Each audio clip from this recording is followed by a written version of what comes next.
ओम। आर्य कन्या inter college Prayagraj, Shrimati मोह बसु। हम लोग पढ़ रहे थे कोशिका में अंग तंत्र। कोशिका से अंग तंत्र के अंतर्गत हम लोगों ने पेशी ऊतक में ऐच्छिक पेशी तथा अनैच्छिक पेशी के बारे में पढ़ चुके थे। अब हम लोग पढ़ेंगे हृदय पेशी के बारे में। हृदय की पेशियाँ जीवन भर लयबद्ध होकर प्रसार एवं संकुचन करती है। यह रचना में रेखित पेशी की तरह मजबूत और कार्य में आरेखित पेशी के समान होती है। फिर से बता रही हूँ बच्चों, हृदय की पेशी आप जानते हैं कि जीवन भर बिना थके लगातार कार्य करती रहती है।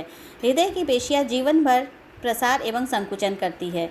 यह रचना में रेखित पेशी की तरह मजबूत होती है और आरेखित पेशी के समान ये कार्य करती है। अब हम लोग पढ़ेंगे तंत्रिका ऊतक। तंत्रिका ऊतक, ये हृदय पेशी का चित्र देख लीजिए बच्चों। ये है हृदय पेशी और इसकी रचना इस तरह होती है, जो बॉक्स में बना हुआ है इसकी संरचना। अब इसके बाद आपको तंत्रिका कोशिका दिख रही है।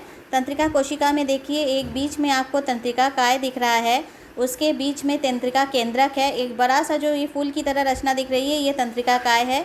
इसके बीच में केंद्रक है और ऊपर देखो एक पतली पतले धागे की तरह से जो संरचना दिख रही है वो डेंड्रॉन है। और यही डेंड्रॉन में से एक बड़ा हो जाता है जिसे एक्सॉन कहते हैं।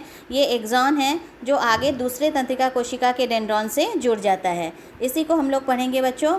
ये है तंत्रिका ऊतक। विभिन्न प्रकार के उद्दीपनों को शरीर के एक भाग से दूसरे भाग तक पहुंचाने का कार्य तंत्रिका ऊतक करते हैं।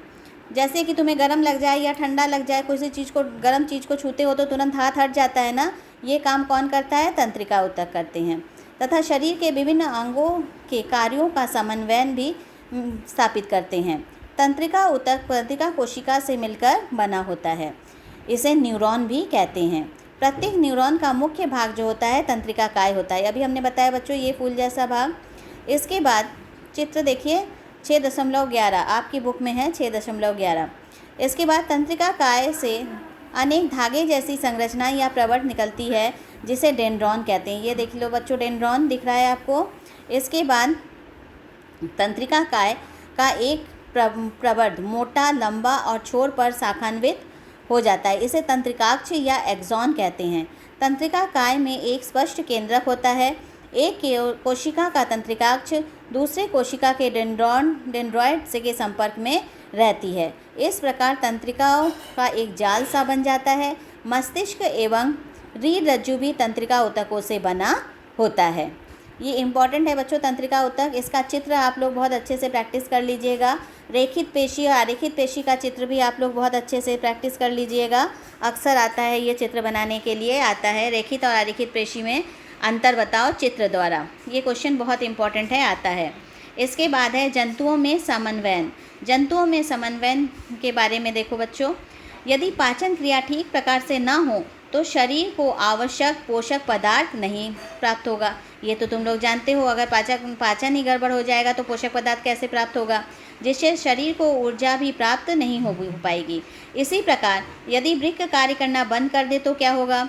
रुधिर में उत्सर्जी पदार्थ एकत्रित हो जाएंगे, समस्त जैविक क्रियाएं प्रभावित हो जाएंगी। अगर तुम्हारे घर में गंदा हो जाता है तो तुम्हें काम करने में असुविधा होती है ना, बिल्कुल वैसे ही अगर शरीर में उत्सर्जी पदार्थ एकत्र हो जाएंगे तो सभी उसकी जो क्रियाएं हैं वो प्रभावित होंगी।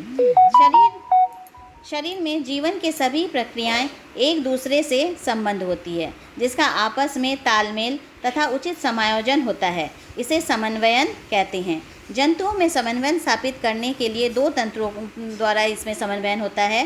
पहला है तंत्रिका तंत्र द्वारा और दूसरा है अंतस्रावी ग्रंथियों द्वारा। तो शरीर में समन्वयन किसके द्वारा होता है? पहला है तंत्रिका तंत्र के द्वारा और दूसरा है अंतस्रावी ग्रंथियों के द्वारा। आज की वीडियो में बस इतना ही। फिर मिलेंगे नए वीडियो में। तब तक के लिए आप लोग सावधान रहो, स्वस्थ रहो, खुश रहो और पढ़ते रहो।